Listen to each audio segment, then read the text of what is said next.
आप देख रहे हैं अनहोनी। तो चलिए बढ़ते हैं आज की इस कहानी की ओर।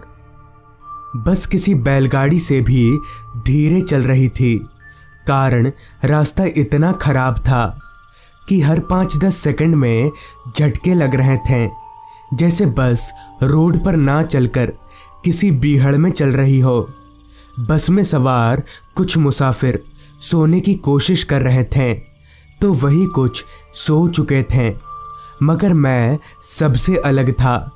रात के उस काले अंधेरे में भी मुझे खिड़की से बाहर देखना था, पर क्योंकि खिड़की बंद थी इसलिए मैं ऐसा कर नहीं पा रहा था।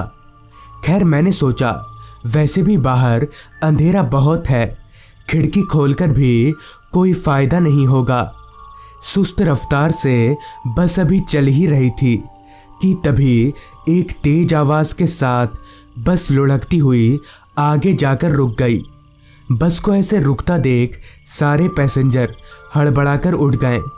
ड्राइवर और कंडक्टर दोनों के चेहरों पर एक अजीब सी परेशानी साफ झलक रही थी। ड्राइवर और कंडक्टर दोनों ही बस से नीचे उतरे। लोगों ने आपस में बुदबुदाना शुरू कर दिया। कुछ देर बाद कंडक्टर बस में आया और बोला, देखिए बस का एक्सेल टूट गया है, बहुत टाइम लगेगा बस खुलने में। कंडक्टर की बात सुनकर मुझे मानो एक झटका सा लगा, क्योंकि मेरी मंजिल यानी मुझे जहां उतरना था वो जगह अभी भी बहुत दूर थी। मुझे समझ नहीं आ रहा था कि अब क्या करूं। मेरे पास अब सिर्फ 2 ही रास्ते बचे थे। पहला कि मैं बस में बैठकर बस के ठीक होने का इंतज़ार करता, और दूसरा ये कि मैं बस से उतरकर कोई दूसरी गाड़ी ढूंढता। कुछ देर सोच विचार करने के बाद मैंने दूसरा वाला रास्ता ठीक समझा। बस से उतरकर मैंने जैसे ही ज़मीन पर पैर रखा तो मेरा पैर किसी खड्डे में पड़ गया। संतुलन बिगड़ने की वजह से मैं धड़ाम से घुटनों पर आ गया। खैर, मैं उठकर खड़ा हुआ और अपने कपड़ों को झाड़ते हुए इधर उधर देखने लगा, मगर मेरी बस के अलावा वहाँ और कोई गाड़ी दिख नहीं रही थी और ना ही कोई इंसान। मैंने सोचा थोड़ा आगे बढ़कर देखता हूँ, क्या पता शायद कोई मिल जाए। इसी उम्मीद को मन में लेकर मैं आगे बढ़े जा रहा था। इतना खराब रास्ता मैंने अपनी लाइफ में पहली बार देखा था। उस रास्ते पर किसी भी तरह की कोई स्ट्रीट लाइट नहीं थी। हालांकि मेरे पास टॉर्च था। दिमाग में टेंशन और मन में उम्मीद लिए अभी मैं आगे चल ही रहा था कि तभी रोड के किनारे मुझे एक ऑटो रिक्शा खड़ी दिखी। बड़ा पुराना सा ऑटो था। ढांचा नीचे से जंग लगकर सड़ चुका था। खैर, मैं उस ऑटो के पास गया तो देखा कि ड्राइविंग सीट पर कोई बैठा हुआ है, शायद ड्राइवर था। तभी मैंने उस आदमी से कहा, भैया श्यामगढ़ गांव चलोगे? इस पर वो ऑटो वाला बोला, नहीं साहब, उतनी दूर की सवारी नहीं लेता हूँ। तो मैंने बोला, ऐसा क्या कर रहे हो, थोड़ा ज़्यादा ले लेना, चलो। इस पर ऑटो वाला बोला, भाड़े की बात नहीं है साहब, बस से भी जाइएगा तो मोड़ पर ही उतार देगी बस, वहाँ से तो पैदल ही जाना होगा। मोड़ के बाद फिर जो रास्ता आता है ना वो बहुत ख़राब है। इस पर मैं बोला, ठीक है, फिर मोड़ तक ही छोड़ दो। इतना बोलकर मैंने रिक्शा में चढ़ने की कोशिश की, मगर पता नहीं क्यों मैं रिक्शा में चढ़ नहीं पाया। ऐसा महसूस हुआ कि मैं जिधर से रिक्शा में चढ़ने की कोशिश कर रहा था उधर कोई पहले से ही बैठा हुआ हो। तभी रिक्शा ड्राइवर ने कहा, इधर से नहीं साहब, उधर से बैठिए। लिहाजा मैं दूसरी ओर से रिक्शा में चढ़कर बैठ गया। ड्राइवर ने रिक्शा स्टार्ट किया और आगे बढ़ा लिया। वो टूटी फूटी रिक्शा इतना वाइब्रेट कर रही थी कि मैंने शाम को जो कुछ भी खाया था वो सारा कुछ पेट में इधर उधर हो रहा था। पर मैं करता भी क्या? कहते हैं ना, जब समय खराब चल रहा हो तब गधे को भी बाप बोलना पड़ता है। खैर मैं बाहर की ठंडी हवा का मजा ले ही रहा था कि तभी किसी के छींकने की आवाज़ से मेरा ध्यान टूटा।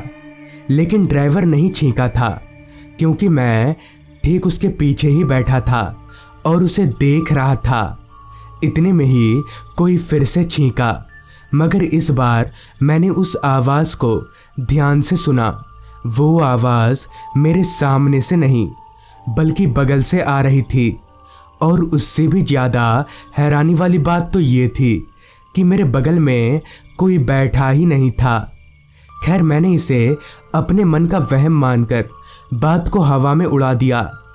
रिक्शा इतनी धीरे चल रही थी कि कोई पैदल आदमी भी सिर्फ चलकर ही रिक्शा को पीछे कर दे। अगर ऐसे ही चलता रहा तो शायद मैं कल सुबह तक भी श्यामगढ़ गांव नहीं पहुंच पाऊंगा। थोड़ा खिसिया कर मैंने उस रिक्शा वाले से कहा, थोड़ा स्पीड बढ़ाओ यार। इस पर रिक्शा वाला बोला, नहीं साहब, वो भाई साहब गुस्सा करेंगे। तो मैं बोला, कौन भाई साहब, किसकी बात कर रहे हो तुम? इस पर रिक्शा वाला बोला, वही जो आपके बगल में बैठे हैं। उस माहौल में ये सुनकर एक पल को शायद कोई भी डर जाता, मगर मैं नहीं डरा। मैंने एक नज़र अपने बगल में देखा, लेकिन वहाँ कोई नहीं था। अपने बगल में किसी को भी ना पाकर मैंने ड्राइवर से कहा, कहाँ कोई है? मगर ड्राइवर ने कोई जवाब नहीं दिया। मुझे मन ही मन ये लगने लगा था कि ज़रूर ये रिक्शा वाला हल्के दिमाग का है और इस बात को आगे बढ़ाना ठीक नहीं होगा। रिक्शा में बैठे बैठे ही सीट पर लदकर मैं चुपचाप सोने की कोशिश करने लगा।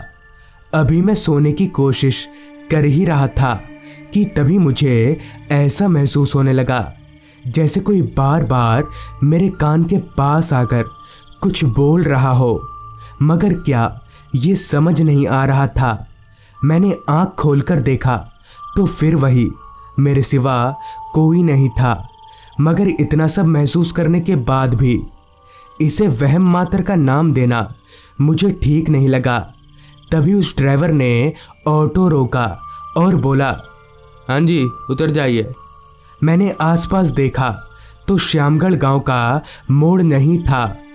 इस पर मैंने ऑटो वाले से कहा, ये तो श्यामगढ़ गांव का मोड़ नहीं है, यहाँ क्यों उतरूँ मैं? तब ऑटो वाले ने कहा, आपको नहीं, इन भाई साहब को बोल रहा हूँ, आप बैठिए। इस पर मैंने थोड़ा गुस्सा होते हुए उस ऑटो वाले से बोला, तुम पागल वागल हो क्या? दिमाग ठिकाने पर तो है? किसके लिए ऑटो रोका है? तुम बढ़ाओ ऑटो, बढ़ाओ, अभी बढ़ाओ, जल्दी। मेरे इतना बोलते ही ड्राइवर ने रिक्शा आगे बढ़ाया और मुझसे बोला, साहब ये आपने अच्छा नहीं किया, उन भाई साहब को आपने उतरने नहीं दिया, अब आपके साथ अच्छा नहीं होगा। तो मैंने बोला, हाँ ठीक है, मैं देख लूँगा तुम्हारे भाई साहब को। शायद मेरी ये बोलने की ही देरी थी कि तभी एक बर्फ से ठंडे हाथ ने पीछे से मेरा गर्दन पकड़ लिया। उस हाथ ने मेरा गर्दन इतनी जोर से पकड़ रखा था कि मैं अपना सिर 1 इंच भी इधर उधर नहीं कर पा रहा था। मगर इतना ठंडा हाथ आखिर है किसका? मैंने अपनी पैंट की जेब से बैटरी टॉर्च निकाला और जैसे ही टॉर्च ऑन करके अपने बगल की सीट पर मारा तो मेरे होश उड़ गए। मेरे पूरे शरीर में एक सिहरन सी दौड़ गई, क्योंकि मेरा गर्दन पकड़ने वाला शख्स मेरे बगल में ही बैठा हुआ था। मगर उससे भी अजीब बात तो ये थी कि मेरी टॉर्च की लाइट उस आदमी के शरीर पर टिकने के बजाय उसके शरीर को आर पार करके रोड पर जा रही थी। मैं उस आदमी से अपना गर्दन छुड़ाने की पूरी कोशिश कर रहा था, मगर मेरी शक्ति उस आदमी के पकड़ के सामने चींटी बराबर थी। मैं चाहकर भी कुछ नहीं कर पा रहा था। तभी ड्राइवर ने उस अनजान आदमी से कहा, भाई साहब छोड़ दीजिए ना, पहली बार है इसलिए शायद ऐसा होगा। ड्राइवर की बात सुनकर उस अनजान आदमी ने मुझे छोड़ दिया और पता नहीं मेरी आंखों के सामने से कहीं ओझल हो गया। मेरा गर्दन अभी भी दुख ही रहा था। इतने में ही उस ऑटो ड्राइवर ने बोला, देखा साहब, कहा था ना आपके साथ अच्छा नहीं होगा। तो इस पर मैंने बोला, पर वो था कौन और ऐसे गायब कैसे हो गया? तब ऑटो ड्राइवर ने बताया, साहब वो क्या है कि मेरी गाड़ी में जिंदा इंसान से ज़्यादा लाशें बैठती हैं। मतलब मैं हॉस्पिटल से या कहीं से भी लाश ले आने का काम करता हूँ, और उन्हीं लाशों की आत्मा रात में मेरी ऑटो में चढ़कर बैठ जाती है। ये तो अच्छा हुआ कि वो आत्मा उतनी जिद्दी नहीं थी, वरना आज आपकी लाश भी मुझे श्यामगढ़ गांव पहुंचानी पड़ती। खैर छोड़िए, अब सब ठीक है। फिर मैंने उस आदमी का आभार जताते हुए उसका नाम पूछा तो उसने अपना नाम संजीत बताया। कुछ ही देर में मेरा गांव आ गया। मैंने संजीत को पैसे दिए और सीधे उस मोड़ से अपने घर चलकर गया। घर वाले मुझे देखकर काफ़ी खुश हुए, जिसके साथ ही पापा ने पूछा, पर बेटा तू मोड़ से यहाँ पैदल आ गया, और तुझे इतना वक्त क्यों लगा? जिस पर मैंने पापा को बस खराब होने से लेकर यहाँ किस हालत में पहुँचा सब कुछ खुलकर बता दिया। तो सारी बात सुनकर पापा ने कहा, क्या संजीत? एक संजीत तो हमारे गांव का था, बेचारा लाश ढोता था अपनी ऑटो में। एक दिन ऑटो लेकर खादान में गिर गया, बेचारे की लाश भी नहीं मिली। इसका मतलब कि मैं जिस संजीत की ऑटो में आया था वो खादान में गिरकर बहुत पहले ही मर चुका था, मगर उसकी आत्मा ने मेरी मदद क्यों की ये आज तक मुझे समझ नहीं आया। तो दोस्तों, ये थी आज की कहानी। अगर आपके पास भी ऐसी ही कोई कहानियाँ हैं तो हमारे साथ ज़रूर शेयर करें। तो मैं आर्यन जल्द ही मिलूँगा आपसे ऐसी ही एक कहानी के साथ। छतरी पर टिपटिपाती बारिश की बूंदें प्रणब यानी मेरे मन को हर पल बेचैन कर रही थी, क्योंकि आज मुझे ऑफिस से निकलने में काफ़ी रात हो गई थी। ऊपर से इस बारिश ने जीना हराम कर रखा था, और यकीनन मुझे अब कोई बस नहीं मिलेगी। मगर फिर भी मैं बस स्टॉप इस आस में जा रहा था कि भगवान की दया से अगर कोई बस लेट चल रही होगी तो मिल सकती है। यही सोच के मैं चले जा रहा था। रास्ते पर मेरे अलावा दूर दूर तक कोई इंसान नहीं था, बस खामोशी और सन्नाटा।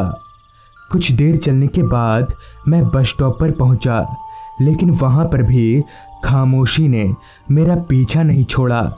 खैर, बस स्टॉप में लगी बेंच पर मैंने अपना गीला छाता रखा और खुद भी बैठ गया। अभी मुझे वहां बैठे हुए 10-15 मिनट बीते ही थे कि तभी मेरा ध्यान एक चीज़ पर गया। वैसे तो आम तौर पर रात होने के बावजूद भी ये रास्ता लोगों से भरा हुआ ही रहता है, तो फिर आज खाली क्यों है? हो सकता है बारिश की वजह से ऐसा हो। यही सोचकर मैंने उतना दिमाग नहीं लगाया। बेंच पर बैठे बैठे ही मैं आसमान में देखने की कोशिश कर ही रहा था कि तभी किसी ने मेरे कंधे पर हाथ रखा। मैंने पलटकर देखा तो मेरे ऑफिस का दोस्त मयंक था। मैंने चौंकते हुए मयंक से कहा, मयंक तू कहाँ था? तू इतने दिनों से, और तेरा फ़ोन कहाँ है? तेरा इतनी बार तुझे फ़ोन किया लेकिन तू फ़ोन ही नहीं लग रहा था तेरा। सब ठीक तो है ना? मेरे इतने सारे सवालों का जवाब मयंक ने सिर्फ ये कहकर दिया, ठीक हूँ। इस पर मैं बोला, क्या ठीक हूँ? तेरे चेहरे से तो लग नहीं रहा।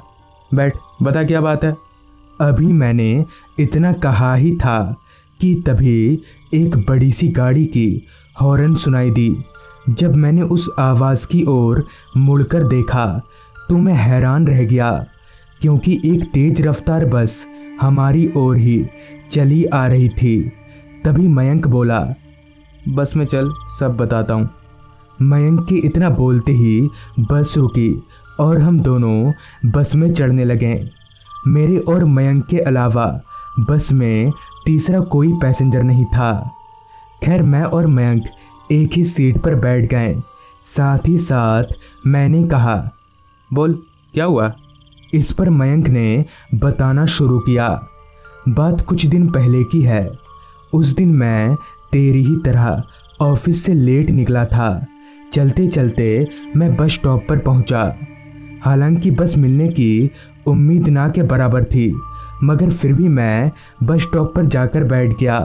रात बहुत हो चुकी थी और रास्ते पर कोई गाड़ी नज़र नहीं आ रही थी जिससे मैं लिफ्ट मांग सकूं। तभी मुझे एक हॉर्न मारती हुई एक बस आती दिखी। उस बस को देखकर मुझे काफ़ी हैरानी हुई, मगर मेरे पास और कोई चारा भी नहीं था, लिहाजा मैं उस बस में चढ़ गया। लेकिन अजीब बात तो ये थी कि मेरे अलावा बस में और कोई पैसेंजर नहीं था। खैर मैं एक सीट पर जाकर बैठ गया।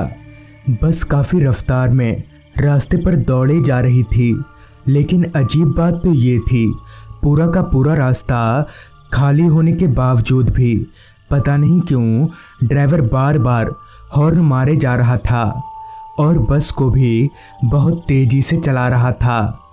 अभी मैं सीट पर बैठे बैठे हॉर्न की आवाज़ को बर्दाश्त कर ही रहा था।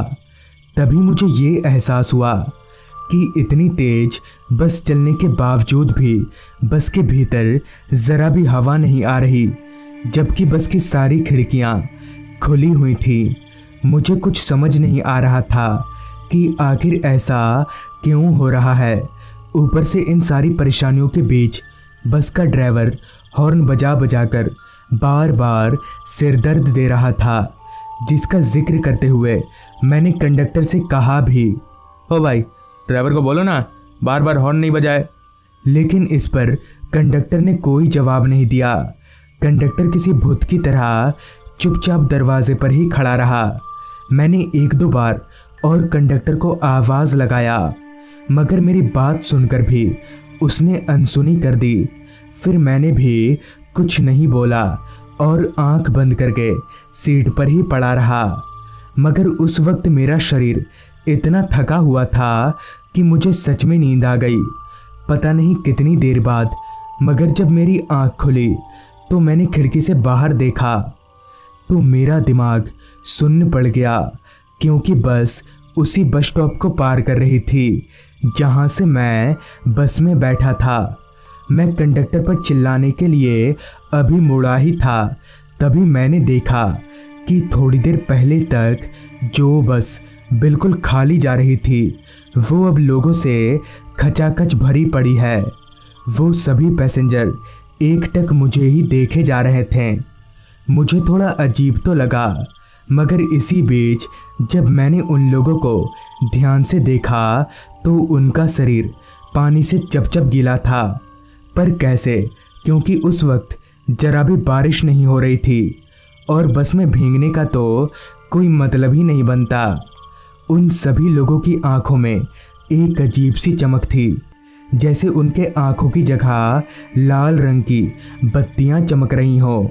अभी मैं उन लोगों को देख ही रहा था कि तभी अचानक से बस को एक झटका लगा और बस पुल से नीचे पानी में जा गिरी। मयंक की सारी बात सुनकर मैं जोर जोर से हंसने लगा और बोला, वाह क्या कहानी है, क्या अच्छा है, मगर फिर तू बचा कैसे? इस पर मयंक बोला, बचा नहीं, मर गया। मयंक की ये बात सुनकर मुझे और हंसी आ गई। अच्छा अब तो तू आत्मा बन गया होगा। एक काम करना, मुझे भी उस बस में ले चल, मैं भी मिल लूँगा तेरे उस भूतों से। इस पर मयंक कुछ पलों के लिए चुप रहा, मगर फिर गंभीर सी आवाज में उसने जो कहा वो मेरे होश उड़ा गया। जाने की कोई ज़रूरत नहीं है, तू उसी बस में बैठा हुआ है। उसके इतना बोलते ही मैंने घूमकर पीछे देखा तो मेरी आंखें फटी की फटी रह गईं, क्योंकि बस में अपने आप ही ढेर सारे पैसेंजर आ गए थे और जैसा मयंक ने बताया था ठीक वैसे ही उन सभी के कपड़े पानी टपक रहा था और तो और उन सभी की आंखें भी लाल थी। तभी मुझे एहसास हुआ कि हॉर्न मारती बस काफ़ी स्पीड में चल रही है। मगर बस के अंदर ज़रा भी हवा नहीं आ रही। मैं झट से मयंक की ओर पलटा तो उसकी आंखें भी लाल और शरीर पानी में चपचप भींगा हुआ था। ये सब देखने के बाद मुझे अब डर लगने लगा था। मैं सीट पर से उठकर भागना चाह रहा था, लेकिन बस का दरवाज़ा बंद और दरवाजे पर ही कंडक्टर खड़ा था। डर से थरथर काँप रहा मैं किसी जिंदा लाश की तरह उसी सीट पर बैठा रहा। मयंक अपनी लाल आंखों से मुझे बार बार घूरे जा रहा था और मैं उससे आंख ना मिलाने की नाकाम कोशिश में था। तभी मैंने देखा कि बस का कंडक्टर चलते हुए मेरी ओर आ रहा है। फिर कंडक्टर मेरे पास आकर रुका और मुझे भाड़ा देने का इशारा किया। डरते डरते मैंने अपने शर्ट के ऊपरी जेब से भाड़ा निकाला और उस कंडक्टर को भाड़ा देते वक्त जब मेरा हाथ उसके हाथ में सटा तो मुझे ऐसा महसूस हुआ जैसे मैंने किसी बर्फ़ की सिल्ली को छुआ हो। मैं ठिठक कर पीछे हट गया, क्योंकि किसी जिंदा इंसान का शरीर इतना ठंडा नहीं हो सकता। मेरे से भाड़ा लेकर कंडक्टर फिर से बस के दरवाजे पर जाकर खड़ा हो गया। मेरे दिमाग ने काम करना बंद कर दिया था। सब कुछ मेरी समझ से परे था, लेकिन मैं इतना जानता था कि अगर मैं इस बस में ज़्यादा देर रुका तो मेरे लिए अच्छा नहीं होगा और मुझे यहाँ से निकलने के लिए कुछ ना कुछ करना पड़ेगा। मगर क्या, ये सूझ नहीं रहा था।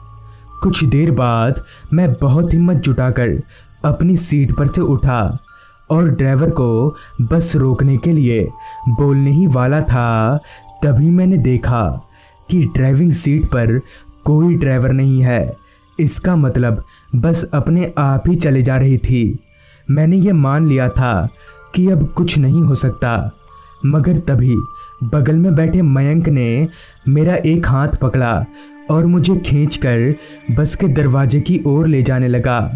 मैं जानता था कि मयंक मेरे साथ क्या करने वाला है, मगर मैं हार मान चुका था और खुद को छुड़ाने की कोशिश तक नहीं कर रहा था। लेकिन तभी कुछ ऐसा हुआ जो शायद सपने में भी किसी ने नहीं सोचा होगा। बस रुकी और दरवाज़ा खुला, जिसके साथ ही मयंक ने मुझे खींचकर बस से बाहर फेंक दिया। मैंने आसपास देखा तो बस किसी पुल पर चढ़ने वाली थी। मेरे बस से उतरते ही वो बस पुल पर चढ़ गई और थोड़ी दूर जाकर ही पुल की रेलिंग को तोड़ती हुई पानी में जा गिरी। मगर अजीब बात तो ये थी कि इतना बड़ा बस पानी में गिरने के बावजूद भी जरा भी आवाज़ नहीं आई। खैर, मैं वहाँ से भागा और जैसे तैसे अपने घर पहुँचा। फिर बाद में कहीं से पता चला कि सच में एक बार एक बस पुल से नीचे गिर गई थी और उसमें सवार सारे लोग मारे गए थे। बहुत से लोगों का कहना है कि आज भी वो बस हर रात चलती है। मगर उस रात मयंक ने मुझे बस से क्यों उतार दिया था? क्या इसलिए क्योंकि मैं उसका काफ़ी अच्छा दोस्त था या कुछ और? खैर, फिर मयंक मुझे कभी नहीं मिला। तो दोस्तों, ये थी आज की कहानी। अगर आपके पास भी ऐसी ही कोई कहानियाँ हैं तो हमारे साथ ज़रूर शेयर करें। तो मैं आर्यन जल्द ही मिलूँगा आपसे ऐसी ही एक कहानी के साथ।